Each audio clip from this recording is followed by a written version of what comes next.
বাজার থেকে একটা ছোট সাইজের ফুলকপি কিনে এনেছি। এবার এই যে ডাঁটাগুলো, এইগুলো দিয়ে চচ্চড়ি করব। দারুণ খেতে লাগে। আর এই ডাঁটার চচ্চড়িটা একটু নিরামিষ করে করব। কালকে শনিবার নিরামিষ হয়, তো নিরামিষভাবেই করব। তো সবার আগে এই ডাঁটাগুলো আগে একটু ছাড়িয়ে নিই। তো দেখুন, সব সবজি কাটার জন্য আমি একদম রেডি হয়ে গেছি। সবার প্রথম ফুলকপির ডাঁটাগুলোকে আগে ছাড়িয়ে নিচ্ছি।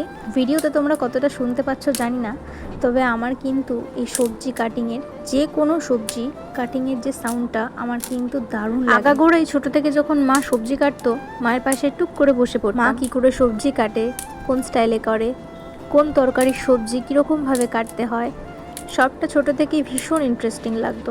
একটা আলাদাই আগ্রহ নিয়ে বসে পড়তাম মায়ের পাশে। মা কিন্তু কখনোই বলেনি যে তোকে এগুলো শিখতে হবে, তবে আগ্রহটা আমারই ছিল। বিষয়টা এটা নয় যে শুধুমাত্র শেখার উদ্দেশ্য নিয়ে আমি বসতাম। আসলে যখনই দেখতাম মা সবজি কাটছে, আমার নিজেরই একটা খুব ভালো লাগতো। প্রত্যেকটা সবজি এত যত্ন নিয়ে এত সুন্দর করে কাটে যে আমার মনে হয় ঘন্টার পর ঘন্টাও যদি আমি ওখানে বসে থাকি, তাও কিন্তু আমি অধৈর্য হব না। এতগুলো কথা কেন বলছি? আজকে অনেক দিন পর অনেকটা সবজি নিয়ে বসেছি কাটবো বলে। আমার কাজের তাড়াহুড়োর জন্য বটিটা ঠিক ইউজ করা হয় না। বটি দেখেই হয়তো তোমরা বুঝতে পারবে বটিতে কিন্তু একটু ধার নেই। আমি আমার ব্যস্ততম দিনে কিন্তু ছুরি চাকুটাই ব্যবহার করি। সময়ের অভাবে বটি নিয়ে বসা হয় না। আর এতটা সবজি যখন কাটতে বসলাম, খুব মজা লাগছিল।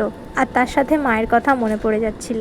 আসলে ছোট থেকে মাকে দেখে দেখে আমার ওই সবজি কাটিংয়ের উপর একটা আলাদাই ভালোবাসা জন্মে গেছে। তাই অনেক ভালোবাসা এবং যত্ন নিয়ে আমিও কিন্তু সবজি কাটি। হ্যাঁ, মায়ের মতন হয়তো পারি না, তবে চেষ্টা করে যাই। অনেকগুলো কথা আজকে শেয়ার করা হলো। এতগুলো সবজি কিন্তু আমি কাটছি শনিবারের জন্য। শনিবারটা আসলে নিরামিষ খাওয়া হয়, আর সব সময় নিরামিষ আলু পোস্ত, মুগের ডাল বা সয়াবিনের তরকারি এগুলো আর ভালো লাগে না। একটু ডিফারেন্ট কিছু না হলে না নিজেরই মন মেজাজ খারাপ হয়ে যায়। গতকাল এই চচ্চড়িটা আমার মা বাড়িতে বানিয়েছিল।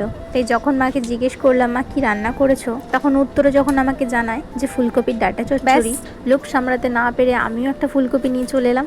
আর সাথে সবজিগুলো তো ছিলই বাড়িতে। তবে এই চচ্চড়ির জন্য যতগুলো সবজি কাটতে হবে সেটা অনেকটা সময় নিয়ে করতে হবে। যেহেতু আমি সকাল সকাল রান্না সেরে বেরোই, তাই সকালবেলা এতগুলো সবজি কেটে রান্না করে ঠিক সময় হয়ে উঠবে। তাই কালকের রান্নার জোগাড়টা আজকে দুপুরেই করে নিচ্ছি।